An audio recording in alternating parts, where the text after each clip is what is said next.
प्रधानमंत्री नरेंद्र मोदी अब फुल चुनावी मूड में आ चुके हैं। 15 अक्टूबर को नरेंद्र मोदी डायरेक्ट बिहार के कार्यकर्ताओं से जुड़ेंगे और मेरा बूथ सबसे मजबूत कार्यक्रम के जरिए जीत का मंत्र देंगे। दूसरी तरफ मोदी विरोधियों की मुश्किलें कम होने का नाम ही नहीं ले रही हैं। अब तो कोर्ट से भी झटके पर झटके लग रहे हैं। पहला बड़ा झटका लालू परिवार को कोर्ट से लग गया। आईआरसीटीसी घोटाले में दिल्ली की राउज एवेन्यू कोर्ट ने लालू, राबड़ी और तेजस्वी तीनों को आरोपी मानकर केस चलाने का आदेश दे दिया। दूसरा झटका वोट चोरी को लेकर लगा, जब एसआईटी से पूरे मामले की जांच वाली जनहित याचिका को सुप्रीम कोर्ट ने खारिज ही कर दिया। दर्शकों, आज से ठीक 24वें दिन बिहार में फर्स्ट फेज के लिए वोट डाले जाएंगे। ऐसे मौके पर कोर्ट के फैसले के बाद हंगामा मचा हुआ है। सवाल है कि इस फैसले का इलेक्शन पर कितना इंपैक्ट पड़ेगा। क्या भ्रष्टाचार के आरोपों के चलते आरजेडी को नुकसान होगा या फिर लालू फैमिली विक्टिम कार्ड खेलकर फायदा उठाने की कोशिश करेगी? कोर्ट के फैसले पर तेजस्वी यादव ने बीजेपी पर राजनीतिक प्रतिशोध का आरोप लगा ही दिया। लेकिन सवाल है कि क्या सचमुच बीजेपी तेजस्वी को चुनाव से पहले परेशान कर रही है या कोर्ट अपना काम कर रहा है? बीजेपी भी हमलावर है। उसने इसे लालू फैमिली के करप्शन से जोड़ दिया है। बिहार की बात तो है ही, लेकिन दिल्ली से बिहार के रास्ते में यूपी में बहुत उठापटक मची हुई है। अखिलेश वर्सेस योगी अब आमने सामने होने लगा है। अखिलेश यादव की तरफ से मुख्यमंत्री योगी आदित्यनाथ के घुसपैठिया कहने के बाद यूपी में हंगामा मचा हुआ है। बीजेपी की तरफ से इस पर कड़ा रिएक्शन सामने आ रहा है। ऐसे में सवाल पब्लिक का है, बीजेपी पर विरोधियों से बदला लेने का आरोप सही या विक्टिम कार्ड खेला जा रहा है? यही है आज सवाल पब्लिक का।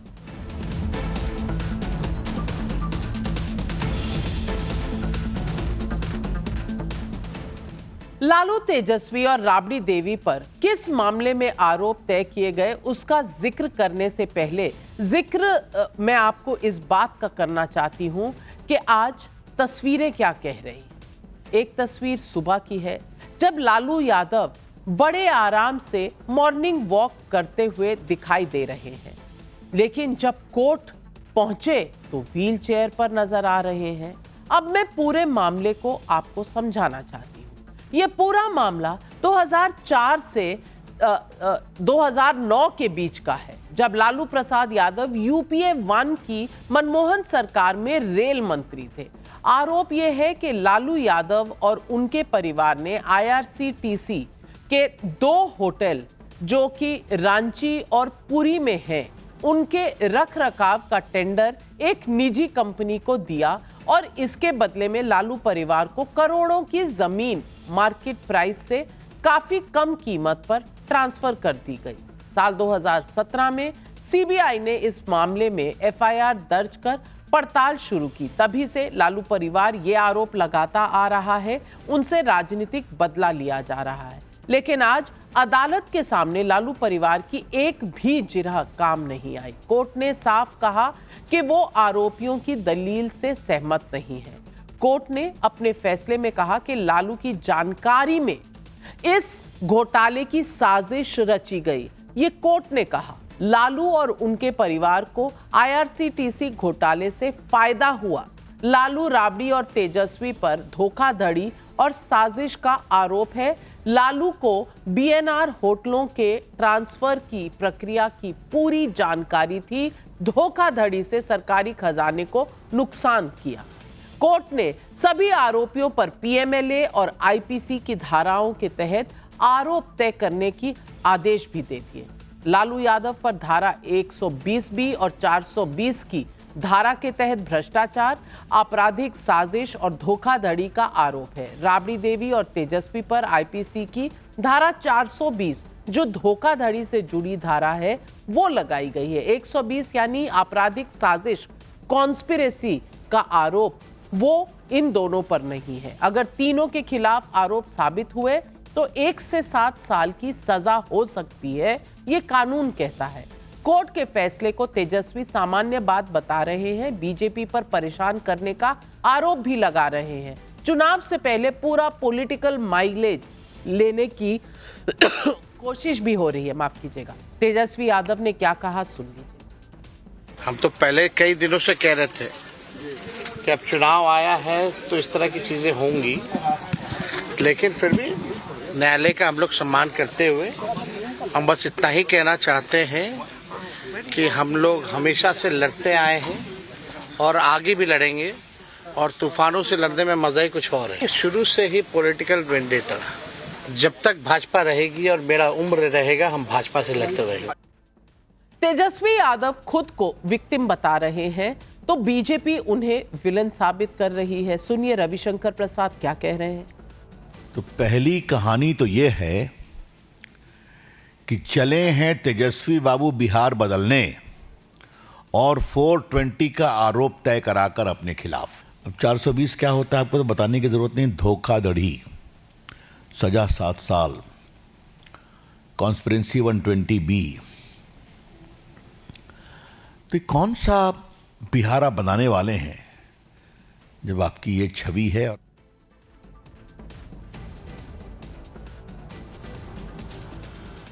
इस बीच बिहार विधानसभा चुनाव के लिए अभी तक महागठबंधन में सीट शेयरिंग पर तकरार जारी है। सीएम फेस पर भी बात नहीं बन पाई है। सूत्रों के हवाले से जो अंदर खाने की बात है वो सामने आ रही है कि कांग्रेस बिहार में खुद को उस पोजीशन पर देखना चाहती है जहां बीजेपी और जेडीयू हैं। मतलब कांग्रेस की मंशा बराबरी की है, लेकिन कांग्रेस के दबाव को कम करने के लिए तेजस्वी वीआईपी पार्टी के मुकेश सहनी को आगे कर रहे हैं। कांग्रेस करीब 70 सीट पर अड़ी है।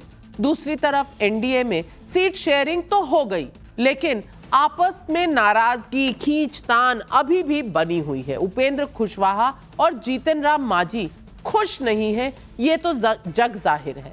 अब इस बीच जनसुराज ने अपनी दूसरी लिस्ट भी जारी कर दी है। लालू यादव के बड़े बेटे तेज प्रताप यादव ने अपनी पार्टी जनशक्ति जनता दल की पहली लिस्ट जारी कर दी है।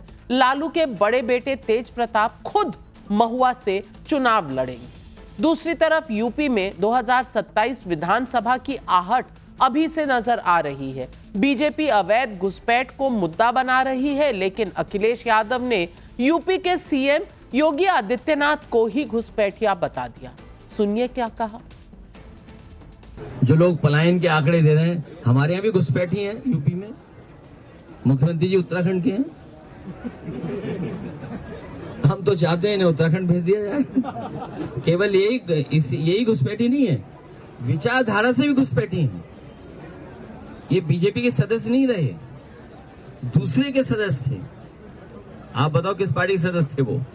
तो बताओ भारतीय जनता पार्टी में घुसपैठी हुए कि नहीं हुए? तो इन घुसपैठियों को कब हटाओगे?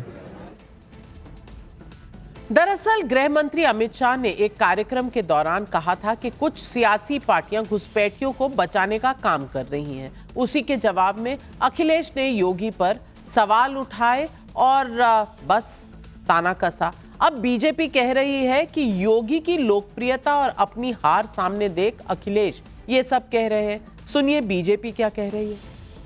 एक इतने बड़े संवैधानिक पद पर रहने वाला व्यक्ति इस प्रकार के आक्षेप जो बहुत ही एक तरह निम्न स्तर के हैं, तो लगा करके वो अपनी ही टीआरपी गिराने का काम कर रहे हैं, और वो उनका अपना एक जो मानसिकता है उसका प्रकटीकरण है। पहले उनका मानसिक चिकित्सा होना चाहिए कि जो 5 बार पार्लियामेंट का मेंबर रहा है उत्तर प्रदेश से, बचपन से यहाँ बिताया, वो तो खुद भी रूस से आए हैं, गए थे रूस पढ़ने के लिए, समाजवादी हैं।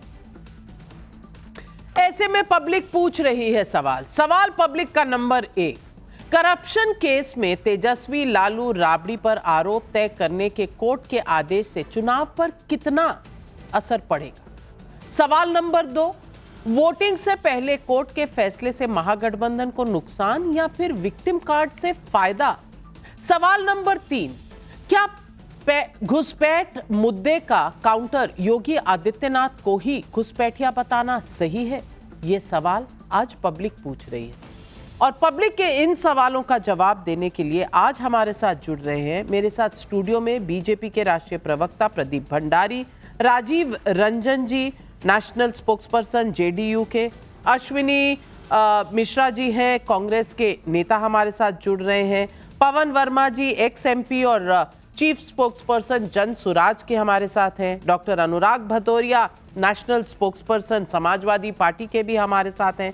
लेकिन मेरा पहला सवाल जाता है बादशाह आलम जी को, जो राष्ट्रीय प्रवक्ता हैं आरजेडी को।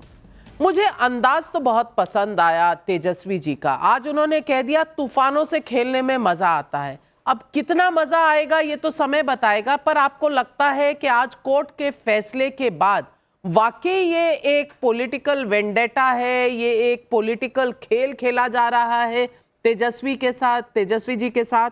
और दूसरी बात ये कि कोर्ट भी आजकल फैसले पॉलिटिकल एजेंडे के तहत देती है। इस सवाल का जवाब तो जरूर दीजिए बादशाह आलम जी। देखिए नविका जी, मैं पहली सवाल का जवाब आपको दे दूं कि हमारे नेता तेजस्वी प्रसाद जी ने कहा कि हम खतरों के खेलते हैं, तो ये तो पीछे से चला आ रहा है। लालू प्रसाद यादव भी खतरों के खिलाड़ी रहे हैं। उन्होंने जिस तरह से परफॉर्म किया वो सबके सामने है। लालू प्रसाद यादव को जनता की दरबार में कोई हरा नहीं सकता, ये बीजेपी को भली भांति पता है। इसलिए इस तरह से ये पॉलिटिकल वेंडाटा लेके ये उनके ऊपर उसके तहत ये चार्जेज लगा के इलेक्शन के पीरियड में जब जब कहीं ये किसी स्टेट में एक इलेक्शन आता है तो इनका एक सेट पैटर्न है, जो इन्होंने झारखंड के अंदर किया, जो दिल्ली के अंदर किया, जो महाराष्ट्र में किया, चंद्रबाबू नायडू के साथ किया, तो ये इनका हरबा यहाँ चलने वाला नहीं है। इस वक्त पूरी तरह से जो है महागठबंधन की सरकार बनती बिहार में नजर आ रही है, जिसको लेके ये अपना जो है कोर्ट का सहारा लेंगे, एसआईआर का सहारा लेंगे। अभी बिहार में गए थे हमारे गृह मंत्री, ये कह रहे हैं कि घुसपैठियों को ये लोग पालते हैं, घुसपैठियों के बल पे चुनाव जीतते हैं। तो अभी इलेक्शन कमीशन ने तो क्लियर कर दिया कि बिहार में कोई घुसपैठिया नहीं है। उसकी जो फाइनल लिस्ट आई है उसमें एक भी घुसपैठिया मिला है क्या? तो या तो मोदी जी झूठ बोल रहे हैं, या आपके गृह मंत्री झूठ बोल रहे हैं, या गणेश कुमार जो है चीफ इलेक्शन कमिश्नर झूठ बोल रहे हैं। तो इन लोगों को ये इतना ना डर सता रहा है कि अब वहाँ सबको साथ लेकर चलने के बाद भी इनकी लुटिया वहां से गोल नजर आ रही है। बिहार से इनको बुरिया बिस्तर बांध रही है वहां की जनता। तो अब ये कोर्ट का सहारा ले रहे हैं, और हाउस एवेन्यू कोर्ट का आपने देख लिया, अभी आरोप लगे हैं, उसको हम लोग देख रहे हैं, उसको हम समझेंगे। और ये जो है झूठ मूठ के आरोप लगा के, और यहाँ पॉलिटिकल पार्टी जो भी इलेक्शन लड़ती है जिनका ग्राफ अच्छा रहता है, तेजस्वी जी को राहुल जी ने मुख्यमंत्री फेस तो डिक्लेयर कर दिया ना बादशाह जी, बादशाह आलम जी, तेजस्वी सीएम फेस रहेंगे ये तो राहुल जी ने कह दिया ना। तेजस्वी जी का नाम ही इसे, ये जो है IRCTC के केस में तेजस्वी जी का नाम इसीलिए घसीटा गया है कि वो वहां होने वाले वहां के भावी चीफ मिनिस्टर हैं। नहीं तो राहुल गांधी ने किया क्या रही होगी? नहीं, ये राहुल गांधी ने किया क्या? 4 से 9 की बात आप कर रही हैं तो नहीं, राहुल गांधी ये तो बीजेपी कर रही है ना। तो मैं पूछ रही हूँ ना, राहुल गांधी जी तो पूरा सपोर्ट कर रहे हैं ना तेजस्वी फॉर सीएम। बिहार में रोका नहीं जा सकता। राहुल गांधी पूरा सपोर्ट कर रहे हैं तेजस्वी फॉर सीएम, हाँ या ना? सबसे बड़ी पार्टी है हम, सबसे बड़ी पार्टी है हम, सबसे ज्यादा सीटों पर हम वहां लड़ रहे हैं, और महागठबंधन के संयोजक हैं हम। अच्छा। हमारे तेजस्वी जी उनके चुनाव, लेकिन फिर भी कांग्रेस पार्टी तो क्लियरली नाम नहीं बता रही। प्रदीप भंडारी जी, दाल में क्या काला है? और खतरों के खिलाड़ियों के साथ आप ये जो कर रहे हैं ये सही नहीं है। बाय गॉड, हर इलेक्शन से पहले ये विपक्ष पर केस कहां से आ जाता है? पहले तो मुझे ये समझा दीजिए। नविका जी, पहले तो ये गजनी एक पिक्चर थी जिसमें आमिर खान ने एक रोल प्ले किया था, उसकी आत्मा मुझे लगती है कि बादशाह आलम जी में आ चुकी है, क्योंकि पिछले 20 साल से बिहार की जनता लालू प्रसाद यादव को हराती हुई आई है और उनके बेटे को भी हराती हुई आई है। तो जनता के कटघरे में आप हारते हुए आए हो और अभी भी हारोगे। अब मैं आ जाता हूं एक एक कर 13 सितंबर को यह तय हुआ था कि कोर्ट का फैसला आना है। उस समय चुनाव घोषित नहीं हुए थे। तो भाई मुझे बताओ, बादशाह आलम क्या सो रहे थे उस वक्त? 14 सितंबर से लेकर जब तक चुनाव घोषित हुए थे कि कोर्ट का फैसला आना है। दूसरी बात, बड़ी बात यह है नविका जी कि ये समझ चुके हैं कि चारा घोटाला सिद्ध होने के बाद में, जिसमें लालू प्रसाद यादव यूपीए की सरकार में 2 बार कन्विक्ट हो चुके हैं, मई 2007 के अंदर लालू परिवार कन्विक्ट होता है जब यूपीए की सरकार थी। 3 अक्टूबर 2013 को लालू परिवार कन्विक्ट होता है जब यूपीए की सरकार थी। तो तब यूपीए क्या कहती कि we will not come in the face of law. तो ये कह रहे हैं कि भाई क्या यूपीए की सरकार के समय में यूपीए की सरकार ने लालू प्रसाद यादव को फंसाया था, और अगर फंसाया था तो काहे जाके कांग्रेस के साथ अलायंस किए। दरअसल दिक्कत क्या है, दिक्कत ये है कि ये दो परिवारों में एक कॉमन चीज है, ये जमीनों के ऊपर जो है इनकी नजर रहती है नविका जी।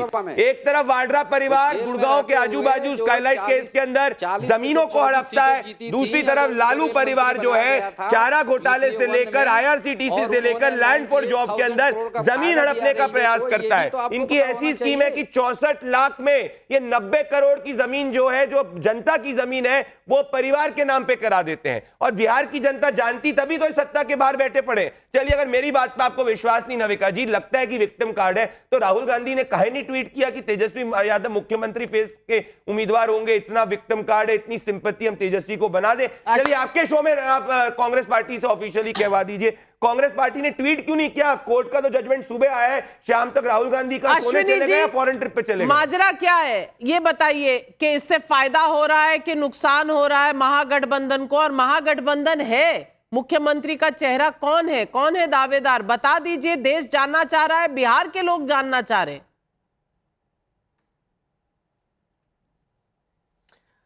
नाविका जी, आपके दर्शकों को नमस्कार। और रही बात अभी हमारे भंडारी जी कह रहे थे गजनी की, तो मुझे भंडारी जी बता दीजिए, मोदी जी में कौन सी आत्मा आती है कि वो सडनली चक्की पीसिंग, दादा चक्की पीसिंग, 70,000 करोड़ का घोटाला, और सडनली उनको मुख्यमंत्री बना देते हैं। आपके बिहार के डिप्टी चीफ मिनिस्टर बोलते हैं नीतीश कुमार जी ने 10,000 का घोटाला किया, 10,000 करोड़ का घोटाला किया लिकर स्कैम में, और आप उनको भी डिप्टी चीफ मिनिस्टर बना देते हैं। हेमंत बिश्व शर्मा जी की बात करें, शुभेंदु अधिकारी जी की बात करें, तो corruption, Bharatiya Janata party corruption की बात करें, जिसने करप्शन को इलेक्टोरल बॉन्ड के नाम पे ऑर्गेनाइज करने का काम किया है, बात सही नहीं लगती है। नाविका जी, विषय सिर्फ इतना है इस पूरे मैटर में कि बिहार में इन्होंने 20 साल में झक मराई है, कुछ काम नहीं किया है। इनके पास वोट मांगने के लिए वहां पर कुछ नहीं बचा है। कोई बिहार लिटरेसी रेट में सबसे पीछे है, पर कैपिटा में सबसे पीछे है, क्राइम अगेंस्ट वुमेन सबसे आगे है, हर जगह जो निगेटिव रेटिंग है उनमें टॉप पर है, एजुकेशन में पीछे है, कोई तरक्की हुई नहीं 10 साल में। तो इनके पास 2-3 हथियार बचते हैं, ईडी, सीबीआई और केचुआ। यही 3 मिला मिलू के इनको हर जगह इलेक्शन जिता रहे हैं। आप कुछ भी हो, अगर ईडी और सीबीआई इतनी इनकी पावरफुल है, इतनी एक्यूरेट है, तो 1% से कम कन्विक्शन क्यों है पॉलिटिशियन के खिलाफ? और नाविका जी, यहीं तक नहीं रुके, अब ये नया कानून भी लेकर के आ रहे हैं कि पहले तो हम आपको ईडी सीबीआई के नाम से केस करेंगे, 30 दिन जेल में रखेंगे, और उसके बाद आपकी कुर्सी छीन लेंगे। आपको मुख्यमंत्री बनने के बाद भी डरा कर रखेंगे। तेजस्वी यादव को डिक्लेयर कर देते हैं। नविका जी, अगर इनको लगता है कि हम लोग जो है सब कुछ का दुरुपयोग कर रहे हैं, तो जनता में तो सिंपैथी की लहर होनी चाहिए। अरविंद केजरीवाल को भी लगा था ना कि भैया, अगर जनता को बोला था कि अगर हरियाणा की जनता को, दिल्ली की जनता को भ्रष्टाचारी हूं तो मुझे वोट कर दे, मत करना, ईमानदार हूं तो वोट करना, जमानत दिल्ली से बाहर निकले, हरियाणा में जमानत जब्त होगी तो डिक्लेयर कर दो ना। तेजस्वी को लगता है कि मासूम है। अरे केस चारा घोटाले का करता है शिवानंद तिवारी जी, जो है आरजेडी के नेता, प्रेमचंद मिश्रा जो कांग्रेस के प्रवक्ता, कांग्रेस आरजेडी वाले खुद इनका घोटाला एक्सपोज कर और हम पे सवाल उठा रहे हैं। अश्विनी भाई, मैं मान रहा हूं कि अगर आप हमसे गलती तो डिक्लेयर कर दो। शांत आप अश्विनी जी, आप अश्विनी जी, अब राहुल गांधी नहीं बोल रहे हैं, आप तो कम से कम बादशाह आलम जी को बोल दीजिए कि तेजस्वी जी ही आपके मुख्यमंत्री कैंडिडेट है बिहार। ये चुनाव इंडिया गठबंधन जीत रही है, और नाविका जी मैं जवाब नहीं जीत रहे हैं, आप मान गए ना, आप डराइए मत मुझे, मैं बहुत डरपोक हूं, मुझे मत डराइए, आप जीत जाइए ना, आप जीत जाइए। मुख्यमंत्री कौन होगा बता दीजिए ना, बादशाह आलम जी पूछ रहे हैं। नाविका जी डेमोक्रेटिक प्रोसेस होती है, उसमें विधायक का नेता चुना जाता है, वो मुख्यमंत्री होता है। प्राइम मिनिस्टर फेस की डेमोक्रेटिक प्रोसेस नहीं होती, वो राहुल गांधी रहते हैं, चाहे पार्टी प्रेसिडेंट कोई भी हो। यहाँ पर ये देखिए बादशाह आलम जी, देखा आपने, ये दोस्त ना रहा वाला होने वाला है। ये जो तूफानों से खेलने की जो आदत हो गई है तेजस्वी जी को, कहीं तूफान महागठबंधन में ना आ जाए। नहीं नहीं, महागठबंधन में कोई तूफान नहीं है। वो महागठबंधन बिल्कुल जो है सही तरीके से चल रही है और वहाँ वो चुनाव जीत रही है। लेकिन मैं ये आपके बता दूं, अरे राहुल गांधी के पास में कोलंबिया में कॉफी ब्रू करने का समय है, कॉफी सीखने का समय, और तेजस्वी यादव को मुख्यमंत्री पद का उम्मीदवार घोषित करने का समय नहीं है। तेजस्वी यादव ही वहाँ के नहीं, मैं कह रहा हूँ बादशाह आलम जी, जनता मान चुकी है। मैं कह रहा हूँ आपके बाजू में ये कांग्रेस पार्टी के राहुल गांधी। बड़ी कोशिश की मैंने कि मिले सुर मेरा तुम्हारा हो जाए, वो सुर मिल ही नहीं रहा। लेकिन राजीव रंजन जी सुर तो मिल नहीं रहे महागठबंधन में। सुर ना मिले चलिए कोई बात नहीं, ताल नहीं मिल रही कोई बात नहीं, लेकिन फायदा होगा या नुकसान, ये जो कोर्ट का फैसला आया है इस पर थोड़ा बता दीजिए। देखिए, अभी मैं सुन रहा था कांग्रेस के प्रवक्ता को, अब नेशनल हेराल्ड में इनके दोनों ही बड़े नेता चार्ज सीटेड हैं, दूसरी तरफ लालू जी पहले से सजा याफ्ता है। ये तो उनके कारनामों की जो विराट श्रृंखला है उसमें एक कड़ी और जुड़ेगी, लेकिन पहले से ही उनके खिलाफ कई फैसले हैं, कई बार उनके खिलाफ कानूनी भारतीय न्यायपालिका ने उनके खिलाफ पहले भी कई फैसले दे दिए हैं। लेकिन युवराज के लिए जरूर ये मुश्किल का दौर शुरू हो गया, इसलिए कि देखिए ये कोई ये कहे कि कम उम्र में ज्यादा उम्र में, देखिए सबसे पहली बात तो ये है कि ये बेशुमार संपत्तियां कहां से आ गई। लोग ये जानना चाहते हैं कि आप पर कैपिटा इनकम के लिए तो इतने चिंतित हैं, अपने नेताओं की आमदनी के बारे में भी तो देखिए। गगनचुंबी इमारतों में बैठ करके आप जनता की पीड़ा की क्या चर्चा करेंगे? विरासत में सोने का चम्मच लेकर आए हैं और आपको केवल काम दिया गया ताबड़तोड़ कुछ ना कुछ झूठ फैलाते रहना है। ये जितने इन्फोर्समेंट एजेंसीज के मामले हैं, इतनी बात तो तय है कि कांग्रेस का जमाना हो या एनडीए का जमाना हो, अगर आपने गलतियां की हैं तो कब तक खैर मनाएंगे? आज नहीं तो कल वो परिणाम आपके विपरीत दिशा में जाएगा। भारत की महान न्यायपालिका किसी को बख्शती नहीं। बताइए ना, देर होगा लेकिन न्याय होगा। नीतीश जी के नाम और पर है। नहीं अभी सुन लीजिए, अरे क्या घोटाला, सृजन घोटाले के अब लगातार सवाल पूछ करके चुप भी रहिए। अब देखिए, एक आदत, मेरी आदत नहीं आप लोगों की तरह लगातार कोरस में गाने की। कोरस में गाने की आदत नहीं है अश्विनी मिश्रा। शालीनता के साथ बात कीजिए, अपनी बारी में बात कीजिए। जी आप बोले राजीव। पहली बात तो यह है कि आपकी बारी में, आप दोनों की बारी में मैंने टोका। देखिए, एक बात तो बिल्कुल साफ है कि कांग्रेस क्या बात करती है भ्रष्टाचार को लेकर के। 12 लाख करोड़ के मामले यूपीए के कार्यकाल में रहे हैं। दोनों नेता के बारे में मैंने पहले ही कहा कि इनके खिलाफ आपराधिक मुकदमे चल रहे हैं। आरजेडी पर तो मुकदमों का अंबार लगा हुआ है और ये जो बेपनाह जो संपत्ति का आकर्षण है, देर सवेर कहीं ना कहीं परेशानियां तो होनी ही है। नीतीश कुमार जी से आपका मुकाबला है और एक ऐसे व्यक्ति से मुकाबला है जो 50 वर्षों का सार्वजनिक जीवन और काजल की कोठरी, जिसको राजनीति में कहते हैं कि राजनीति काजल की कोठरी है, वहां से बेदाग निकले। सृजन घोटाला, कौन नहीं जेल गया सृजन घोटाले में? किसी भी राज्य में अगर अनियमितता होगी, कार्रवाई राज्य सरकार करे तो उसकी तारीफ कीजिए। बिहार में अगर कहीं कोई अनियमितता हुई तो खिलाफ में कार्रवाई हुई, अधिकारी का सवाल हो, तो यहाँ डीजीपी जैसे पदों पर बैठे अधिकारियों की संपत्ति जब्ती हुई है। ये राज्य भ्रष्टाचार के सवाल पर नीतीश कुमार जी की जो सोच है और उनके चिंतन पर चला है, और अलायंस में वो जरूर ये प्रयास उनकी रहती है कि वो एक पारदर्शिता के साथ जो भी सरकार चला रहे हो उस सरकार में लोग काम करें। मैं इतनी बात जरूर कहूंगा, बिहार में आपने एक अच्छा काम किया है। आप यथार्थवादी हैं, बिहार में महागठबंधन की सरकार ही नहीं बनने वाली है तो फिर मुख्यमंत्री का चेहरा क्यों कांग्रेस तय करेगी? उनको पता है कि अता पता नहीं होगा इस चुनाव के बाद 2010 अरे ये आपने क्या कह दिया। लेकिन तो पवन वर्मा जी एक तस्वीर दिखाते रहते हैं अश्विनी जी, करप्शन की, काली सफेद, वो पुरानी हो गई अश्विनी जी तस्वीर, वो बदल लीजिए, अब कोई नया कुछ लेकर आइए। लेकिन पवन वर्मा जी, मैं आपसे पूछना चाहती हूँ, ये महागठबंधन के खिलाफ जो ये कोर्ट का एक वर्डिक्ट आया है, इससे बिहार में क्या होने वाला है? क्या ये वही खेल होगा कि हर चुनाव से पहले ईडी, सीबीआई, अब कोर्ट, इस तरह की चीजें? लेकिन दूसरे भी तो पैंतरे नहीं चल पा रहे। वो जो एक इलेक्शन के बारे में, एक एसआईटी के बारे में पिटीशन डाली थी, वो सुप्रीम कोर्ट से भी रिजेक्ट हो गई। पहले मद्रास हाई कोर्ट से रिजेक्ट हुई, महाराष्ट्र से रिजेक्ट हुई, अब सुप्रीम कोर्ट में भी रिजेक्ट हुई। क्या बहाने कम हो रहे हैं महागठबंधन के? नमस्कार नाविका जी, मैं अपने आरजेडी मित्र की बात सुन रहा था और मुझे एक अब्बास खमर की एक शेर याद आ रहा था कि उफ तलक भी नहीं करते जिल्ले इलाही के खिलाफ, आपको दरबार की आदत है, दरबारी है आप।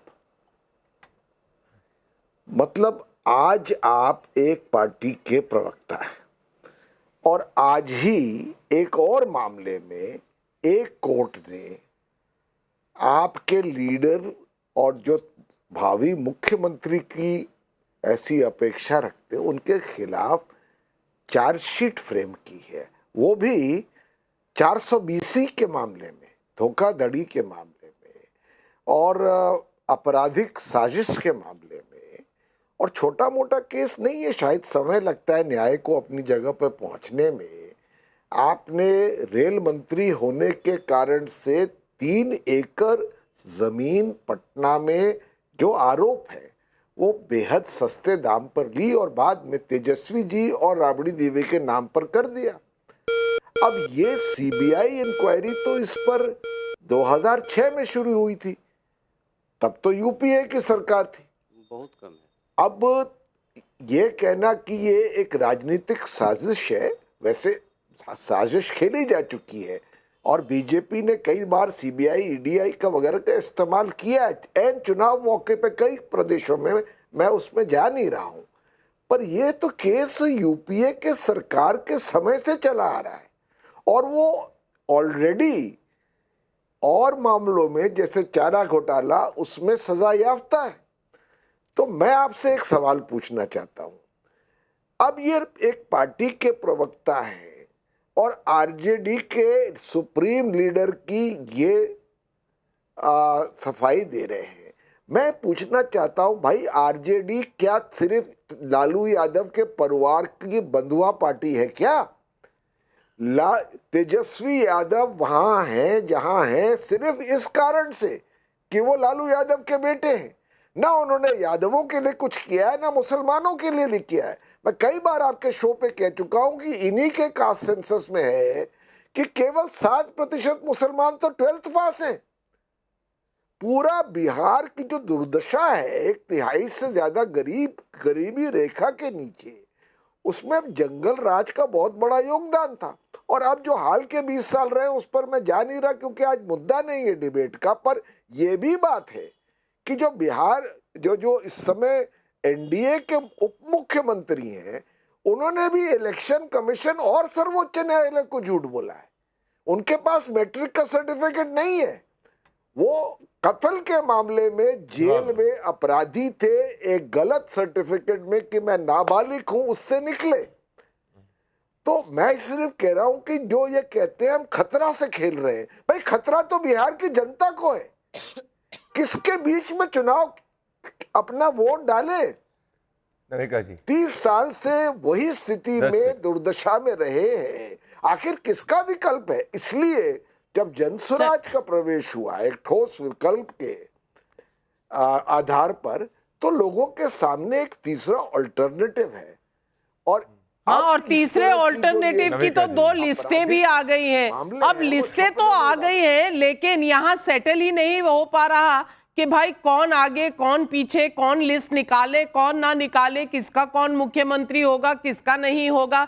जनता सवाल पूछ रही है। प्रवीण कुमार का पटना बिहार से सवाल है, कहते हैं चोर चोर मौसेरे भाई, लालू परिवार को बचाने के लिए क्या सारे भ्रष्टाचारी एकजुट होकर विक्टिम कार्ड खेलेंगे?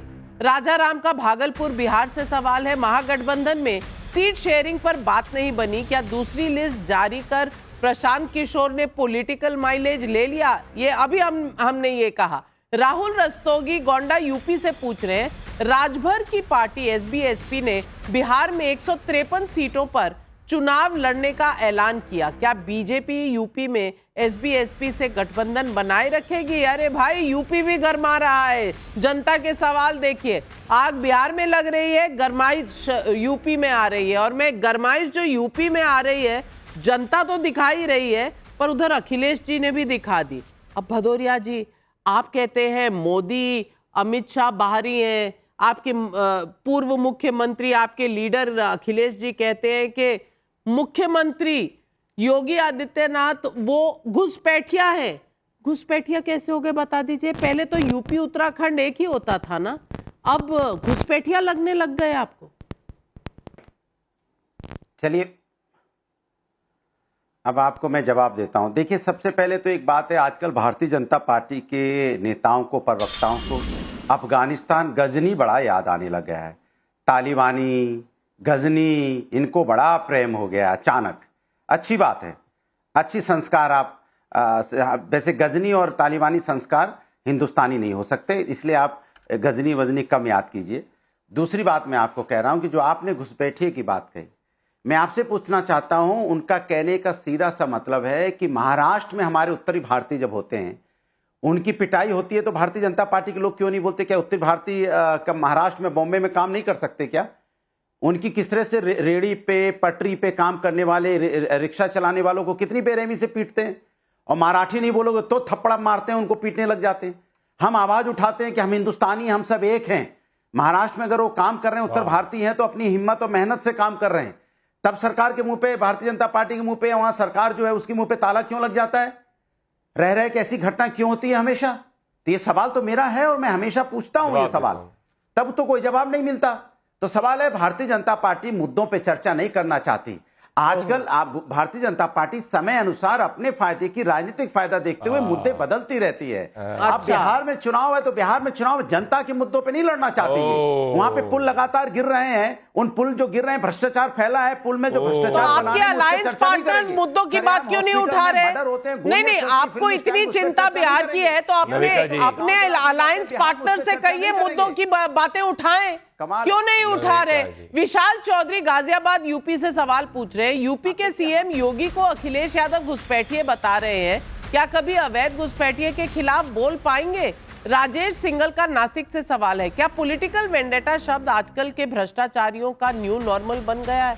जवाब दीजिए प्रदीप। नविका जी, अखिलेश यादव जी के हिसाब से अखिलेश यादव को ही घुसपैठिया कह रहे हैं, क्योंकि अखिलेश यादव तो इटावा के रहने वाले और वो कन्नौज से चुनाव लड़े। तो अगर अखिलेश यादव का लॉजिक लगाए कि भाई एक व्यक्ति एक जगह से रह के दूसरे जगह चुनाव नहीं लड़ सकता, तो इस हिसाब से तो अखिलेश यादव खुद को स्वघोषित घुसपैठिया कह रहे हैं। पर इसके पीछे की असली मंशा ये है कि ये संत समाज का अपमान करना चाहते हैं, क्योंकि इनको पता है कि आदरणीय मुख्यमंत्री योगी आदित्यनाथ जी एक संत है और वो गेरुआ पहनते हैं। तो जो संतों को मठाधीश कहे, जो गोरखपुर की तरफ जो बुलडोजर रखवाने की बात करे, उनको इस बात से चिढ़ है कि एक संत जो है वो उत्तर प्रदेश का मुख्यमंत्री है, इसीलिए वो बोल रहे हैं। क्या अखिलेश यादव असली घुसपैठियों के खिलाफ नहीं बोलेंगे, पर संतों के खिलाफ लाठी चलाना, संतों को घुसपैठिया बोलना इनका हिंदू विरोध दर्शाता है। पर मैं एक और बात कहूंगा, अरे अनुराग भाई, काहे इतना फड़फड़ा रहे हो? बिहार में नोटा से नीचे वोट है। अगर आपके मुद्दे के ऊपर ये अखिलेश यादव के अलावा तेजस्वी यादव को विश्वास होता तो राहुल अभी तक तेजस्वी को डिक्लेयर कर दिए होते। अपना रोजगार करते हैं, मेहनत करते हैं। आप एसपी बताइए ना। कुशवाहा जी इतने नाराज चल रहे हैं, बिहार की गर्मी यूपी तक आ गई तो क्या होगा? देखिए, फर्क है। हमारे यहाँ पे जो भी परिवार के अंदर अपनी राय व्यक्त करता है, उसको पता है कि परिवार का मुखिया प्रधानमंत्री नरेंद्र मोदी जी हैं। इधर तो यही नहीं पता मुखिया कौन है। राहुल गांधी के पास समय कोलंबिया की कॉफी को बनाने का, पर बेचारे तेजस्वी यादव जो पूरे बिहार की ट्रिप में उनके ड्राइवर बने रहे, उनको अभी तक उन्होंने मुख्यमंत्री पद का उम्मीदवार नहीं घोषित किया है। और मेरे बड़े भाई पवन जी, इनको क्या है, ये तो 3 नहीं 4 लिस्ट निकाल दे, क्योंकि इनको पता है कि नोटा से कंप्लीट कर रहे हैं। भंडारी इनको जी, क्या दिक्कत है? एनडीए का मुख्यमंत्री का नाम कौन है? अरे नीतीश कुमार हमारे नेता है, प्रधानमंत्री नरेंद्र मोदी जी हमारे नेता है। हम तो बोल भी चुके हैं। आप बेटा मुकेश सहनी को बोलो, मुकेश सहनी तो कह रहा है कि महागठबंधन बीमार है, बीमार। अरे बादशाह आलम जी, जरा भंडारी मुकेश की सैनी बात को एक फोन छोड़ो। करो सैनी और जी पूछो कह रहे कि हैं, सैनी जी मुकेश सैनी काहे अपनी जगह महागठबंधन पे को सही कह बीमार रहे हैं। बोल रहे हैं, लेकिन और डॉक्टर नविका काहे जी, बिहार में मैं एक अवेलेबल जरा नहीं है और सा जाना पड़ रहा है दिल्ली बड़ा के अच्छा अंदर। सवाल पूछा है दर्शक ने। महेंद्र हरित का कैथल हरियाणा से सवाल है, सुनिएगा राजीव रंजन जी। ये विपक्ष बार बार कहता है कि हमें न्यायपालिका पर पूरा विश्वास है, फिर जब आरोप कोर्ट तय कर देता है तो इन्हें क्या दिक्कत हो जाती है? सही सवाल है कि नहीं? देखिए, मुझे तो हैरानी इसीलिए है कि जब तक एजेंसीज पर आप बातें कर रहे थे तो ठीक था, आपको अपनी बातें कहनी चाहिए, लेकिन आपको पता है कि आपसे गलतियां हुई हैं। अब जब आपके खिलाफ आरोप तय हो गए और फिर से वही घिसा पिटा ग्रामोफोन पूरी तरह से अटक जाए उसकी सुई जाकर, उससे उबरिए। भारत की महान न्यायपालिका ने उस समय की तत्कालीन प्रधानमंत्री इंदिरा जी को डिस्क्वालीफाई किया और उसके बाद देश पर इमरजेंसी थोपने वाले आपके साथी हैं अश्विनी मिश्रा जी की पार्टी के लोग। इसीलिए हम लोगों को लोकतंत्र, संविधान और इन चीजों का मर्म मत समझाइए, इनका अर्थ मत समझाइए। बहुत सही सवाल, सत्ता की मलाई के लिए बहुत सही जवाब दिया परिवार के राजीव सभी रंजन जी ने। सदस्यों और को अश्विनी जी, राज्यसभा, अब जनता आपसे पूछ रही है, मनीष मेहरोत्रा लखनऊ से पूछ रहे हैं, क्या आपकी पार्टी के शीर्ष नेतृत्व के पास पब्लिक के इंटरेस्ट का कोई मुद्दा नहीं बचा है? कोई भी मुद्दा नहीं, बस कभी विक्टिम कार्ड है, कभी बीजेपी को कुछ कहना है, कभी कुछ कभी कुछ, कभी कहना है कि योगी आदित्यनाथ घुसपैठी हो गए हैं। आपके पास कोई और मुद्दा नहीं है? नाविका जी, पहले तो हमें जेडीयू के प्रवक्ता जी पे बहुत तरस आता है। वही सम्राट चौधरी जो कक्को पानी पी पी के नीतीश जी को बोलते थे कि 10,000 करोड़ का घोटाला किया, जैसे वो इनकी सरकार में डिप्टी सीएम बन गए, सब गले मिलकर गलबगियां कर रहे हैं। रही बात जनता के मुद्दे की, नाविका जी, हम तो जनता के मुद्दे की बात कर रहे हैं, हम तो रोजगार की बात कर रहे हैं, हम तो विकास की बात कर रहे हैं। हम बोल रहे हैं दिखाओ पर कैपिटा इनकम बिहार की लोएस्ट क्यों है, एम्प्लॉयमेंट रेट बिहार में लोएस्ट क्यों है, इतने ज्यादा माइग्रेशन क्यों हो रहा है बिहार में। चिल्ला तो भारतीय जनता पार्टी रही, हिंदू मुस्लिम घुसपैठी है, घुसपैठी है, घुसपैठी है। अरे साहब, आपने विकास का उस पर वोट मांगे, थोड़ा सा रिवाइंड करिए, थोड़ा सा रिवाइंड करिए। कौन गया था नीतीश जी के साथ? किसने सरकार बनाई थी? तब गलबैयां किसकी थी? क्यों प्रदीप जी, नविका ये जी, गजनी वाला आपका सही है? नविका जी, मैं तो कह रहा हूं, आज जो है इनको सच में, इनने आमिर खान की गजनी पिक्चर देखी और ये सब राजनीति में वही कर रहे हैं। इनको ये भी नहीं पता कि बिहार जो है अर्थव्यवस्था के अंदर टॉप 5 ग्रोथ रेट के अंदर है, 14% ग्रोथ से ग्रो कर रहा है। पर मेरे भाई अश्विनी, मुझे जितनी गाली बकनी बको, पर जरा सुनो कोर्ट क्या कह रहा है। लालू यादव परिवार ने षड्यंत्र रचा, लालू यादव परिवार ने टेंडर प्रोसेस में हेराफेरी करी, लालू यादव परिवार ने पूरे की पूरी गड़बड़ी करी। अब लगता है कि हम गलत है तो जरा बताओ, चारा घोटाले में तो आपकी सरकार थी, तब तो लालू प्रसाद यादव पे कन्विक्शन हुआ था। पहला कन्विक्शन हुआ था 2007 के अंदर परिवार पे, फिर दूसरा हुआ था 2013 में। तब काहे नहीं कुछ बोले? तब तो आपकी सरकार थी, तब तो बोल रहे थे law is taking its own course, हम लॉ के बीच में नहीं आएंगे। तो लालू को जेल भेजने का काम कांग्रेस के समय हुआ और हम पे दोष पेड़ रहे हो। बताइए ऐसा कैसे हो सकता है? चेहरा पे जो धूल है ना अश्विनी जी, जरा चेहरा पोछिए, आपके चेहरे पे ही है, हर तरफ मत देखिए। आज हमने एक सर्वे भी किया, लालू परिवार पर करप्शन के आरोप पर एक्शन को लेकर क्या कहेंगे? 25,000 लोगों ने इस पर जवाब दिया।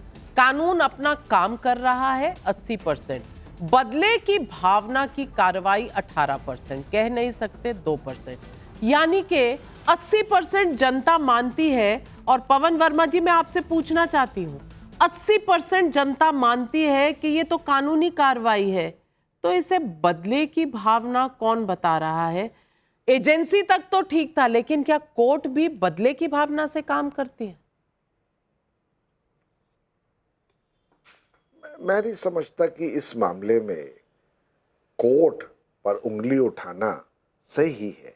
देखिए, पार्टी कोई भी हो, अगर गलत काम हुआ है और उसमें आपके लीडर पूरी तरह से संलिप्त है, तो आपको कुछ तो कानून की शर्म रखनी चाहिए।